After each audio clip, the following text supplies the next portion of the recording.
So the next element I want to talk about is the HTML table. So the table is how we create charts or tables like this one here on the MDN page for table. There's a table here. You can see we have a chart. There's another table here for colors. And then here's a few examples of the types of things that we're going to work on. So these are tables in HTML. They're pretty simple. Obviously, they're not the most beautiful things without styling, but they are very useful to display information in a tabular format. I'm going to go ahead and comment a lot of this file out. Remember, in Sublime, it's Command/. And I'm going to put in a new table element. And inside of every table, and this is where it gets a little tricky because there's a few different ways of doing this. The first way I'm going to show you is we write a TR element, which stands for table row. And then inside of each table row, we put a TD element. So I'm going to just write this out just to show you something first, then we're going to come back and discuss it. So TD, and we're just going to put some random text here. So let's go back to colors, red and orange. And let's leave it at that. I refresh my page, and I have a beautiful table. However, I don't have any border on this table, so it's hard to see what's happening. You would do this using CSS ordinarily. This is not a really great idea, the way that I did it here with the border attribute. This is sort of the old way of doing it. This is how you could do it back in HTML4, basically before things became more oriented around doing all your styling in your CSS. So you can still do it. I'm just going to do it here just to show you what's happening. So what I've done is made a table that is one row, and it has two elements, two TDs inside of a row. So I could make another row, and I'm going to make green and yellow. And take a moment to just think about what this should look like. When I refresh, we'll have two rows now, red and orange, and yellow and green. So again, we've got table, we've got TR for each row, and then a TD for each cell.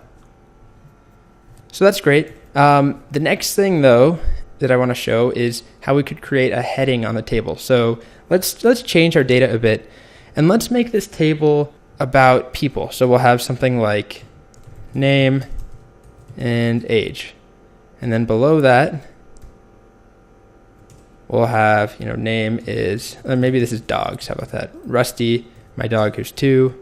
Wyatt, my other dog, who is 13, and so on. So to do this, we want name and age to be part of the table, kind of the bolded heading of the table. And so there's another element. We'll make another row, and rather than TDs, we're going to use a tag called TH. So TH is for table head or table header, and we're going to have name and age. And then our first row, we'll go ahead and fill out Rusty, and his age is 2. And then our next row will be Wyatt, and his age is 13. It's getting old for a dog. So I refresh the page. Oh, well, you can see my beautiful diagram. Let's comment that out. And now here's my table. So I've got my THs in one row, and then I've got another row with 2 elements, and then another row with 2 elements.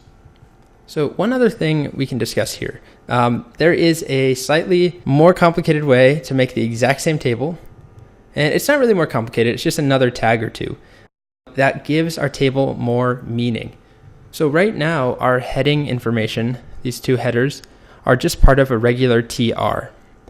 So there's no distinction between this TR and this TR. They're both just table rows. Well, in HTML5, again, the emphasis is on making HTML, on having markup that is somewhat meaningful, so that if some other code is looking at this site, someone who is using a screen reader code can see my HTML and read it, and it will know the heading, and it will know what's the body of the table. That might behave slightly differently than if it just reads all of the rows out loud. So what we do, there are 2 elements that we can add, and there's a T head and a T body. And these will not make a difference at all in the appearance. But what I can do is just move the heading stuff, everything that corresponds to this top part, into a T head. And then what I'll do is move the actual body of the table, all the content, into T body. So it looks identical, nothing should change. And let's just do one other quick change here. So let's add another column. So this will be name, age, and breed. So Rusty is a mutt, and Wyatt is a golden. There we go. So that's the basics of tables. Again, they're not usually that ugly. We usually use CSS. And so this is just a normal table without any styling. And then we'll go into CSS and change the fonts and add a border and background colors and all of that. Okay, great.